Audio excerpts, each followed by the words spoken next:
দিনটা ছিল রবিবার আর আমরা রেডি হয়ে বেরিয়ে পড়েছি। একটু লেট হয়ে গেল যেতে, তখন মোটামুটি ওই 12টা মতো বাজে। বাড়িতে পুজোর অনুষ্ঠান আর আমি যাচ্ছি একটু লেট করে, কারণ ছেলেকে নিয়ে সম্ভব হয় না, মানে যত লেটে যায় ততই আর কি ভালো হয়, কারণ খুবই ও দুষ্টুমি করে, কাজটা ঠিক করেও না করতে দেয় না। সেই জন্য আমি বলেইছিলাম যে একটু লেট করে যাব, আর সবাই থাকলে ও খেতে চায় না, তাই জন্য ওকে খাইয়ে দাইয়ে একেবারে ফ্রেশ ট্রেশ করেই নিয়ে এসেছিলাম। আর প্রণব এসেছিল আমাদের ছাড়তে, ও একটু পরে আসবে তাই আমাদের নামিয়ে দিয়ে ও চলে গেল সবার সাথে কথা টথা বলে। তো দেখো যারা আর কি কী পুজো সেটা তো তোমাদের বলা হয়নি, মনসামঙ্গল বই পড়ানো হবে আমাদের বাড়িতে, তো সেই জন্যই কিন্তু অনেক মানুষই নিমন্ত্রিত ছিল। তো সবাই মোটামুটি চলে এসছে, আর আমার মা বাড়ির থেকেও সবাই চলে এসছে, আর যারা বই পড়বে ওখানকার যারা আছেন সবাই মোটামুটি চলে এসেছিলো। আমি এসে দেখি সবাই চলে এসছে। তো দেখো এখানে কিন্তু মা খুব সুন্দর করে পুজোর আয়োজন করেছে, এইখানটাতেই বই পড়ানো হবে। তো একটু পরেই কিন্তু শুরু হয়ে যাবে। তো দেখো আমার ছেলে কিন্তু যেখানে দিদু সেখানেই ও, তাই জন্য বারবার করে চলে আসছিল, আর ওর পেছন পেছন আমিও ছুটতে ছুটতে আর কি হাঁপিয়ে যাচ্ছিলাম। তো দেখো এই যে সবে শুরু হলো, আর আমি কখনো আগে শুনিনি, এই প্রথমবারই কিন্তু এই মনসামঙ্গল বই পড়া শুনলাম।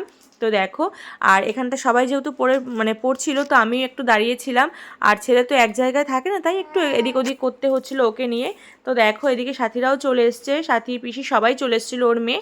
আর মোটামুটি সবারই নিমন্ত্রিত যেহেতু ছিল, অনেকেই তখন আসা শুরু হয়ে গেছে। আর ওয়েদারটা ছিল সত্যি কথা বলতে ভীষণ সুন্দর, গরম ছিল বাট ভীষণ হাওয়া ছিল। আর আমরা একটু টেনশন করছিলাম যে যদি বৃষ্টি টিষ্টি হয়, মানে এত লোকের যেহেতু আয়োজন আছে, যদি বৃষ্টি হয় খুবই সমস্যা হয়ে যাবে। সত্যি কথা বলতে ঠাকুরের আশীর্বাদে একটুও বৃষ্টি হয়নি, যখন সবাই চলে গেছে রাত্রিবেলাতে তখন একটু বৃষ্টি হয়েছে। আর একদিন ডেট করা হয়েছিল, সেই দিনকেই যদি হতো খুবই আর কি অসুবিধা হয়েছিল, বাট সেটা কিছুতেই হয়নি, সেরকম মানে খুবই ভালোভাবে সমস্তটা আর কি কেটেছে। তো দেখো তখন মোটামুটি ওই খাওয়ার টাইম, তখন মোটামুটি সবাই কিন্তু আসা শুরু হয়ে গেছে। কি কি খাওয়ার আয়োজন হয়েছে সেটা তোমাদেরকে বলি। তো দেখো এদিকে কিন্তু লুচি ভাজা চলছিল, লুচির সাথে ছিল এই যে হচ্ছে ছোলার ডাল, আর তার সাথে ছিল হচ্ছে ভেজ ফ্রাইড রাইস, আর ছিল কাশ্মীরি আলুর দম, আর ছিল হচ্ছে আমের চাটনি, পাঁপড়, মিষ্টি, আইসক্রিম, হজমলা। তো সেইগুলো এই মুহূর্তে এখানে নেই, তো পরে তোমাদের দেখাচ্ছি। তো এখানে তো আর লুচিটা হচ্ছে গরম গরম যেহেতু সবাইকে দেওয়া হবে, এখনই আর কি পুজো শেষ হয়ে গেছে, এখনই খাবার দেওয়া হবে, সেই জন্য লুচিটা তখনই গরম গরম ভাজা হচ্ছিল, যেহেতু আগে ভাজলে ভাল লাগবে না। আর দেখো এই যে এখানে ছিল ফ্রিজ, এখানে ছিল আইসক্রিমটা। আর আমার ছেলে দেখো ওর বনুর একটা হেয়ার বেল্ট পেয়েছে, সেটা পরে বলছে মা আমাকে মেমে লাগছে। আর ওকে নিয়ে আমি এতটাই পাগল হয়ে গেছিলাম, আমি তাড়াতাড়ি প্রণবকে ফোন করে বলছি তুমি তাড়াতাড়ি এসো, আমি আর ওকে সামলাতে পারছি না, মানে এত সবাই আসছে একটু কথা টথা বলবো, ওর জন্য মানে দৌড়াদৌড়ি করতে করতে আমি পাগল হয়ে যাচ্ছিলাম। তো সেটা আর পাচ্ছিলাম না। তো দেখো এখানে সবাই চলে এসেছিলো, আমার শ্বশুরবাড়ি থেকেও ননদের মেয়ে থেকে শুরু সবাই মোটামুটি চলে এসেছিলো, আর এখানটা আমরা দাঁড়িয়েছিলাম, যেহেতু তখন সবাই আর কি ব্যাচ বসে গেছে ভেতরে, আর কি লোকের জন্য আর কি গরম লাগছিল ভীষণ, আর লোকের একটা তো গরম হয়, সেই জন্য আমি বারবার বাইরে চলে আসছিলাম। তো দেখো এদিকে আমি পকোকে একটু করে নিয়ে রেখেছিলাম, যেহেতু ওর মা আর ঠাম্মি যেই খেতে গেছে, ও মানে কাউকে যখনই দেখেনি আর কান্নাকাটি শুরু হয়ে গেছে।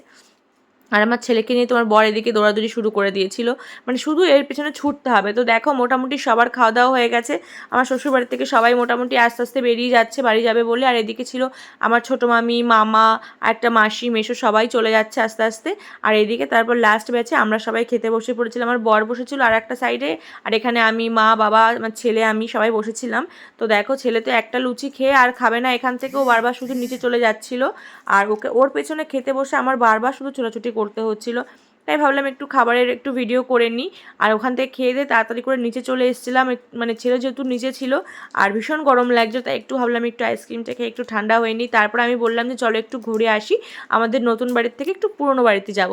আর পুরনো বাড়িটা ওরমই আছে এখনও, আমার নতুন বাড়িতে তোমাদের মোটামুটি একটু দেখালাম, এখনও অনেক জিনিস আনা হয়নি, সেরকমভাবেই আর কি তালাবন্ধ অবস্থাতেই আছে পুরনো বাড়িতে, আস্তে আস্তে আনা হবে সব কিছুই।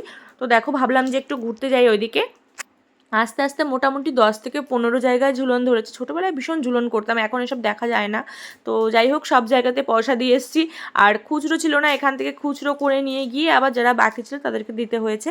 তারপর ভাবলাম একটু কালো বস্তার ঘাটে যাব। তো দেখো এখানে এসে থেকে কালো বস্তা অর্ধেকই প্রায় ডুবে গেছে, কারণ এখানে ছোটোবেলা থেকেই দেখে আসছি, এখানে মানে যখনই এই বর্ষার সিজনটা আসে মোটামুটি সব ভেঙে চুরে পড়ে যায় আর কি, মাটি এখানে থাকে না। তো যাই হোক তারপরে বাড়ি চলে আসছিলাম, আস্তে আস্তে আমার ছেলেও ঘুমিয়ে পড়েছে। তো দেখো সবাই মোটামুটি আস্তে আস্তে বেরিয়ে যাচ্ছে, তারপর রাত্রিবেলা সবাই চলে গেছে, আর খাবার দাবার প্রচুর ছিল। মানে আমাদের সবসময় একটা ব্যাপার থাকে কি আমরা খাবার দাবার বেশি করব, কম করব না, তাই সবাইকেই কিন্তু দিয়ে দেওয়া হয়েছে সমস্ত কিছুই, কারণ রেখে তো লাভ নেই, নষ্ট হবে, তাই সবাইকে আমরা দিয়ে দিয়েছি, যত মিষ্টি থেকে শুরু করে যা যা ছিল সবাইকে মোটামুটি দেওয়া হয়েছে। তারপর ভাবলাম খেয়ে দিয়ে আমরা বাড়ি ফিরবো। আর দেখো কীরকম বৃষ্টি শুরু হয়ে গেছে, ভীষণ ভালো লাগছিলো, কারণ অনুষ্ঠানের উপর কোনো প্রভাব পড়েনি, সেই জন্য আর বেশ ভালো লাগছিলো। আর আমার বর আমাদের নিতে আসবে, তারপর ভাবলাম খেয়ে দিয়ে একবারে বাড়ি ফিরবো। আর এই যে বৃষ্টি শুরু হয়ে গেছে, টেনশনে ছিলাম যে কখন আসবে আর আমরা কখন বাড়ি যাব, কারণ পরের দিন সোমবার আমি পুজো করবো, বাড়িতে যেতে তো হবেই। তো তাই যাই হোক, তার মধ্যে রেনকোট পরে আমার বর চলে এসেছিলো। তারপর যখন হালকা একটু বৃষ্টি কমেছে আমরা কিন্তু ওইভাবেই চলে এসেছিলাম বাড়িতে।